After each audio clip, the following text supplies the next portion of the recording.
예스 탑. 예스 탑. 최영대 뉴스 정면 승부. 무더운 8월의 첫날 월요일입니다. 하루 잘 보내고 계십니까? YTN 뉴스 FM 뉴스 정면 승부 최영일입니다.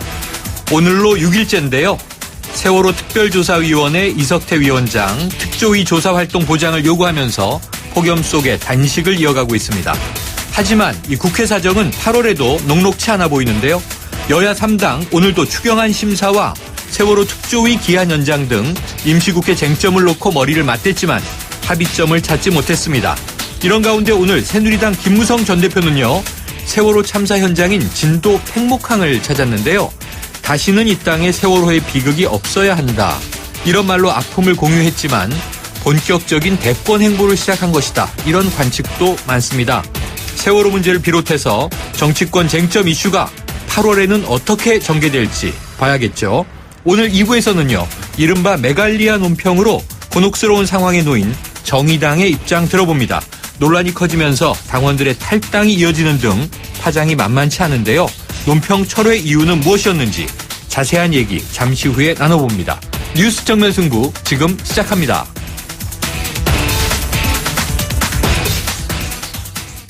네, 이 새누리당과 더불어민주당 각각 전당대회를 앞두고 당권 주자들의 표심 잡기 경쟁이 본격화되고 있습니다.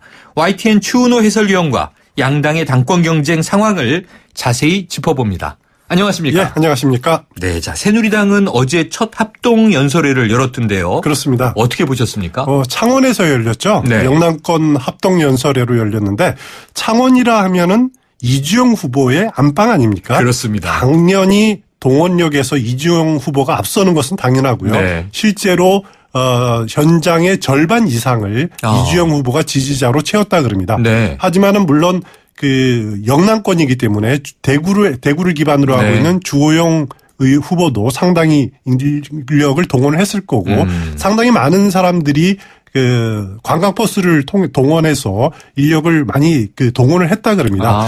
가장 눈여겨볼 것이 이주영 후보가 자기 안방에서 열리는 그 첫 합동연설회에서 어느 정도 분위기를 압도해 나가고 네. 그걸 초반 기세를 몰아가느냐 이것이 관건이었거든요. 아하. 그러나 제가 보기에는 이주영 후보가 자신이 노렸던 그런 만점의 그 만족도를 얻지는 못했던 것 같습니다. 그 같은 영남권인 주호영 후보에 대한 현장 지지도도 상당히 높았고요. 뜨거웠고요. 네. 그리고 이정현 후보 호남을 대표한다고 하지만은 상당히 그 많은 인력을 동원하지는 못했지만은 네네. 그래도 현장 분위기는 또 이정현 후보에 대한 열기가 또 상당히 뜨거웠다고 네. 이렇게 전해지고 있고요. 그런 걸 보면 앞으로 이제 전주에서 또 합동 연설회 또 천안에서 연설회 열리고 마지막으로 서울에서 연설회가 열리는데 네. 지역에 따라서 후보들 간에 이렇게 기반이 다르기 때문에 좀 갈수록 우열이 또 점차 가려지지 않을까 이런 생각이 듭니다. 그렇군요. 이제 첫 단추를 시작한 거니까. 자, 5명의 대표 후보들이 모두 이 개파 선거 안 된다 이렇게 목소리 높이고 있습니다. 자, 그런데 현장에서는 어느 정도 받아들여질 것인가? 이게 관건 아닐까요? 그렇습니다. 어제도 보면은 당장 후보들조차도 개파 투표 안 된다라고 말은 하지만은 실제로 개파 색을 강조하기 시작을 하고 있거든요. 비박계 후보들은 친박 총선 책임론 제기하면서 친박 역할 끝났다 이렇게 주장하기도 하고요.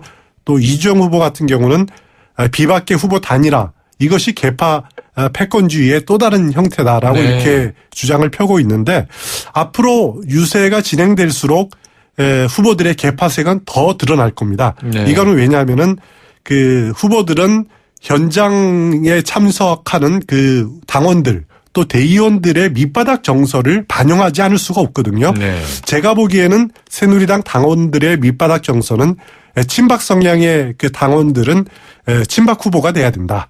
그리고 그래서 대통령에게 힘을 실어줄 수 있다라는 네. 그런 정서인 것 같고요. 비박 성향의 그 대의원과 당원들은 친박 성향의 만약에 후보가 선출되면은 내년 대선도 실패한다. 그래서 비박 성향의 그 후보가 대표가 돼야 된다. 그런 네. 생각을 하고 있는 것 같습니다. 그러다 보니까 후보들도 그 밑바닥 정서를 따르지 않을 수가 없는 그런 그 흐름으로 가지 않을까 싶습니다. 네, 그러니까 표면적으로는 이제 개파 해체야 이렇게 얘기하지만 사실 이 싸움의 양상이기 때문에 익숙한 논리의 연장선상에서 또 유불리에 따라 메시지가 나올 텐데요. 자, 결국 이 친박계와 비박계 후보들이 지금 아주 부분적으로 정병국 후보를 김용태 후보가 지지하는 형태로 단일화가 이루어졌는데 그렇습니다. 앞으로 이 친박계와 비박계 더 단일화가 이루어질 가능성 있습니까? 저는 상당히 높다고 보는데요. 네. 앞서서 제가 당의 밑바닥 정서에 대해서 말씀드렸는데 네네. 후보 단일화는 그 어느 유력 인사가 어느 후보를 지지한다 해서 좌우되는 측면도 있지만 그것보다도 더 중요한 것은 네.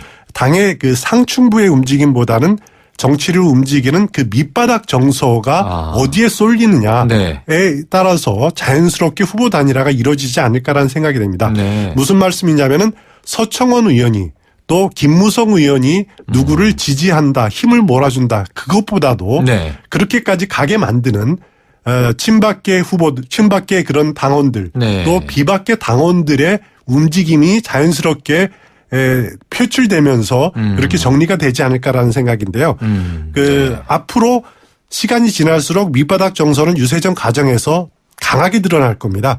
그래서 그 친박은 친박대로 비박은 비박대로 자연스럽게 후보 단일화로 정리되는 형태가 나타날 가능성이 높은데요. 네.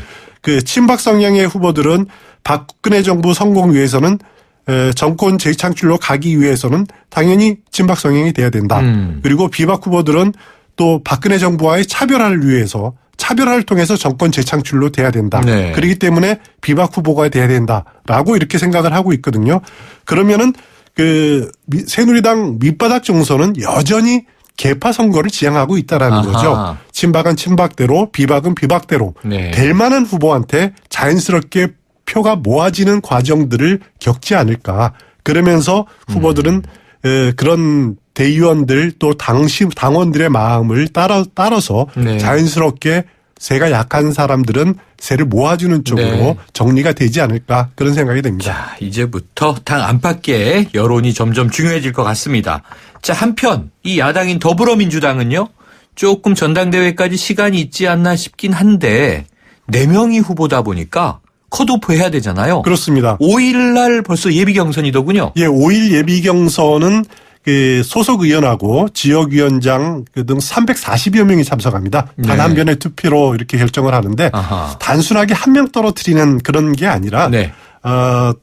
물론 당 차원에서는 누가 떨어지는지만 공개를 하고 3명이 네, 통과된 3명이 누가 1등이고 또 누가 몇 표 받았는지는 공개는 하지 네, 않습니다. 네. 하지만 그 예비 경선 과정에서 이거 그 수개표로 진행이 되거든요. 네. 그럼 각 후보마다 찬관인이 들어가겠죠. 그렇죠. 그러면은 자연스럽게 누가 1등이고 그렇겠네요. 누가 몇 표든지 알려지게 마련이거든요.